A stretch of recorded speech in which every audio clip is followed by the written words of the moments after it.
Hi good morning दोस्तों। मैं CP Rathore आपको इस चैनल पर पढ़ा रहा हूँ आरो भाग दो पुस्तक को। और आज हम आरो भाग पुस्तक 2 का पाठ पढ़ेंगे। कवितावली और लक्ष्मण मूर्छा पर राम का विलाप। दोनों ही पाठों को लिखने वाले कवि कौन है? गोस्वामी तुलसीदास। तो इसके ऑब्जेक्टिव प्रश्नों को लगाते हैं हम। आपकी स्क्रीन पर है हिंदी मतलब सीपी राठौर सर, हिंदी मतलब सीपी राठौर सर, पता गर्ल्स स्कूल के सामने शिक्षा नगर मुरैना। प्रश्न नंबर 1, रामचरितमानस के लिए असत्य कथन है। रामचरितमानस के लिए असत्य कथन है। ऑप्शन ए, अवधी भाषा में लिखा गया है। बी, इसमें 7 सर्ग हैं। सी, इसके रचयिता तुलसीदास जी है। डी, यह एक खंड काव्य है। तो इसके लिए असत्य कथन कौन सा है? यह एक खंड काव्य है, क्योंकि रामचरितमानस तुलसीदास जी का महाकाव्य है और सभी कथन सत्य हैं। अगला प्रश्न है आपकी स्क्रीन पर, तुलसीदास जी का जन्म कब और कहाँ हुआ? ऑप्शन ए, सन 1532 बांदा उत्तर प्रदेश के राजापुर गांव में। बी, सन 1899 महिफादल जनपद पश्चिम बंगाल। तो इसका उत्तर क्या है? इसका उत्तर लगेगा ऑप्शन ए, सन 1532 बांदा उत्तर प्रदेश के राजापुर गांव में। यदि ये संवत में आता तो आप कितना ऐड करते? यदि ये जन्म सन की अपेक्षा संवत में पूछा जाता तो आप 57 ऐड करते। कितना ऐड करते? 57। आगे का प्रश्न है आपकी स्क्रीन पर, तुलसीदास जी का निधन कब और कहाँ हुआ? ऑप्शन ए, सन 1623 काशी। Option B, 2003 Mumbai. तो तुलसीदास जी का निधन कब हुआ? सन 1623 और कहाँ हुआ? काशी। काशी कहाँ पर आता है? यूपी। अगला प्रश्न है आपकी स्क्रीन पर, कवितावली लिया गया है। ऑप्शन ए, उत्तरकांड से। बी, लंका कांड से। तो कवितावली तुलसीदास जी के उत्तरकांड से लिया गया है और लंका कांड से क्या लिया गया था? लक्ष्मण मूर्छा पर राम का विलाप। आगे का प्रश्न है, समुद्र की आग से भी बड़ी है। समुद्र की आग से भी बड़ी है। ए, पेट की आग। बी, जंगल की आग। तो तुलसीदास जी क्या कहते हैं? बड़वा गत्ते बड़ी है आग पेट की, यानी समुद्र की आग से ही बड़ी आग है पेट की आग। और इसके सामने लोग क्या कर रहे हैं? अपने बेटा और बेटी को भी बेच रहे हैं। आगे का प्रश्न है आपकी स्क्रीन पर, भिखारी द्वारा भीख मांगने का कारण है। ऑप्शन ए, पेट की आग। बी, उसका कार्य। तो तुलसीदास जी ने बताया कि जितने भी कार्य हैं उन सबको करने का आधार क्या है? पेट की आग। उत्तर क्या होगा? पेट की आग। अगला प्रश्न है, कवितावली में प्रमुख छंद है। कवितावली में प्रमुख छंद है। ऑप्शन ए, कवित्व और सवैया। ऑप्शन बी, सवैया और चौपाई। तो कवित्व और सवैया छंद किसमें? कवितावली में। पहले 2 पद कवित्व के हैं और अंत में जो छंद है वो कौन सा है? सवैया। कवित्व छंद के लिए एक पहचान आ जाए तो कवित्व कैसा छंद है? वर्णिक छंद है। कितने वर्ड होते हैं? 31 वर्ड। और कवित्व में यति कितने पर होती है? 16-15 के हिसाब से। और सवैया 22 से 26 वर्ड के छंद को क्या कहते हैं? सवैया कहते हैं। अगला प्रश्न है, किसकी शरण में जाने पर पेट की ज्वाला या अग्नि कम हो सकती है? श्री राम की शरण में, शिव जी की शरण में। तो तुलसीदास जी कहते हैं इस आग को तो राम नाम ही शांत कर सकता है। यदि घनश्याम है वो राम नाम की वर्षा करें तो ये क्या होगी? अग्नि शांत होगी। अगला प्रश्न है, जीविका विहीन लोग किस सोच में पड़े हैं? ऑप्शन ए, कहाँ जाएं, क्या कार्य करें। ऑप्शन बी, घर पर ही रहें। तो तुलसीदास जी क्या कहते हैं? सिद्धिमान सोच, यानी दुखी होकर सोचते हैं वे। कहें एक एकन से, एक दूसरे से कहते हैं क्या जाएं और क्या करें, कहाँ पर जाएं और क्या कार्य करें। अगला प्रश्न है, तुलसीदास जी ने दरिद्रता की तुलना किससे की है? दारिद्र दशानन। बताना है आपको दशानन किसका पर्यायवाची है। ऑप्शन ए रावण से, भी कुंभकर्ण से। तो तुलसीदास जी ने तैतई तुलना किससे की है? रावण से। दारिद्र दशानन कहा है उन्होंने। तुलसीदास जी स्वयं को मानते हैं, तुलसीदास जी स्वयं को मानते हैं श्री राम का सेवक, श्री राम का सखा। तो तुलसीदास जी स्वयं को क्या मानते हैं? तुलसी सरनाम राम गुलाम को है, यानी तुलसीदास जी स्वयं को राम का गुलाम अर्थात सेवक मानते हैं। अगला प्रश्न है, धूत कहो, अवधूत कहो, राजपूत कहो, पंक्ति में कवि ने अपने आप को पुकारा है। ऑप्शन ए कई नामों से, ऑप्शन बी एक नाम से। तो धूत कहो, अवधूत कहो, पंक्ति में कौनपा छंद है? सवैया, क्योंकि इसमें 22 से लेकर 26 वर्ड तक हैं। दूसरा प्रश्न है, अब कवि ने अपने आप को धूत भी कहा है, अवधूत भी कहा है, राजपूत भी कहा है।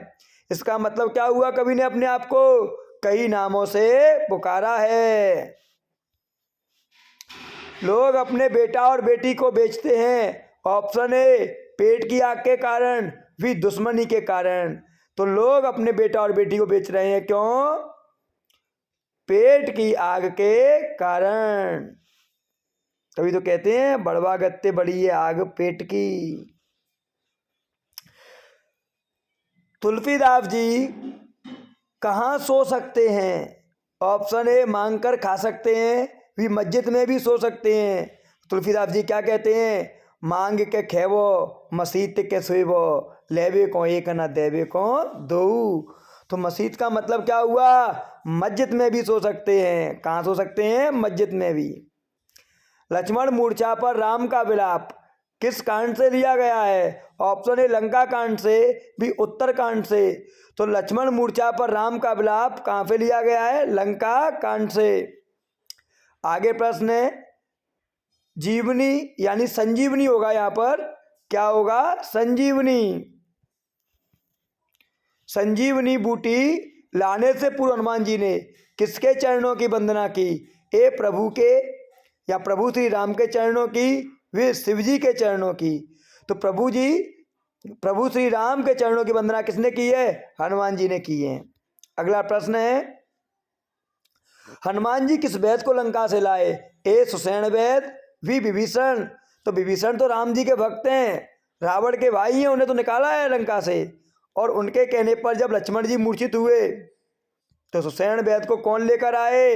हनुमान जी। कौन लेकर आए? हनुमान जी। किसे? सुषेण वैद को। आगे का प्रश्न है, लक्ष्मण मूर्छा पर राम का विलाप किस कांड से लिया गया है? तो इसका उत्तर आपको कमेंट्स में देना है। किस में देना है? कमेंट्स में। अगला प्रश्न है आपकी स्क्रीन पर, जब हनुमान जी संजीवनी बूटी लेकर आए तो किस रस की उत्पत्ति हुई? ए वीर रस की, बी कौन रस की। तो लक्ष्मण मूर्छा पर राम का विलाप कौन रस की उत्पत्ति करता है, लेकिन जैसे ही महावीर क्या लेकर आ गए? संजीवनी बूटी, तो किस रस की उत्पत्ति होती है? वीर रस की। किसकी होती है? वीर रस की। आएगा प्रश्न है, राम का विलाप किस रस की उत्पत्ति करता है? तो राम का विलाप लक्ष्मण मूर्छा पर, ऑप्शन है कौन रस की, वीर रस की।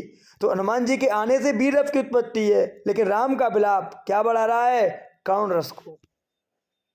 हनुमान जी द्वारा संजीवनी बूटी लाने पर लक्ष्मण जी का उपचार होने के बाद रावण की प्रतिक्रिया क्या थी? यानी जब हनुमान जी संजीवनी बूटी ले आए थे और उपचार हो गया था, वह सही हो गए थे लक्ष्मण, और तब रावण ने ये वृतांत सुना तो उसकी प्रतिक्रिया क्या थी? ऑप्शन ए अपने सिर को धुनने लगा, भी भयभीत हुआ। तो ये वृतांत दशानन सुनेहु, बार बार सिर धुनेहु, यानी वो क्या करने लगे? बार बार अपने सिर को धुनने लगे। आगे का प्रश्न है, लक्ष्मण मूर्छा पर राम का विलाप है सामान्य से सामान्य नर की तरह, भी दिव्य शक्ति की तरह। तो लक्ष्मण मूर्छा पर राम का जो विलाप है वो क्या है? सामान्य से सामान्य नर की तरह विलाप है उनका। यानी तुलसीदास जी ने यहाँ पर राम का एक वर्णन किया है, और राम कैसे हैं? एक नर की तरह व्याकुल होने वाले व्यक्ति हैं, यहाँ पर कोई देवीय शक्ति नहीं है। आगे का इस प्रश्न है आपकी स्क्रीन पर, कुंभकर्ण जागने के बाद कैसा दिखा? ऑप्शन ए काल ने देह धारण की हो, बी काल नेमी के जैसा लगा। जाग निसीचर देखिए कैसा, काल दे धर जैसा, यानी जिस प्रकार काल ने देह को धारण कर लिया हो वैसे कौन लग रहा है, कुंभकर्ण जागने के बाद लग रहा है। रावण ने किसे जगाया, एक कुंभकर्ण को भी मेघनाथ को, तो रावण ने किसे जगाया, कुंभकर्ण को। आगे का प्रश्न है, लक्ष्मण मूर्छा पर राम का विलाप महत्व देता है, ए भ्रातृत्व प्रेम को भी पत्नी के प्रेम को, तो लक्ष्मण मूर्छा पर राम का विलाप भ्रातृत्व प्रेम को महत्व देता है। और उन्होंने बहुत बड़ी हानि बताया, महिला के लिए या पत्नी के लिए भाई के प्राणों का जाना। बेमेल जोड़ है, बेमेल जोड़ है या जोड़ा है, ए पंख बिना पंछी, वी सूंड बिना हाथी, सी मणि बिना सर्प, डी रूप बिना रंग। तो राम जी ने क्या कहा था, जिस प्रकार पंख के बिना पंछी का जीवन नहीं है, सूंड के बिना हाथी का जीवन नहीं है, मणि के बिना सर्प का जीवन नहीं है, भाई के वियोग में वैसे मेरा जीवन भी कोई महत्व नहीं रखता। तो बेमेल जोड़ा कौन सा हो जाएगा, रूप बिना रंग। ये बात नहीं हुई है इस पाठ में। संसार में क्या नहीं मिलता, ए लक्ष्मण जैसा भाई, वे तुलसी जैसा कवि। तो पाठ के आधार पर क्या उत्तर होगा, मिले ही जगत ना सहोदर भ्राता। लक्ष्मण जैसा भाई एक माँ के गर्भ पे जन्म लेने पर भी नहीं मिलता। क्या नहीं मिलता, लक्ष्मण जैसा भाई। आगे का प्रश्न है, भक्ति काल कितनी शाखाओं में बटा है, ए 2 शाखाओं में, बी 3 शाखाओं में।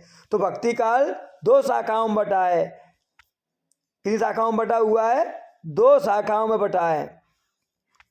कमेंट्स में आपको बताना है वह 2 शाखाएं कौन सी हैं।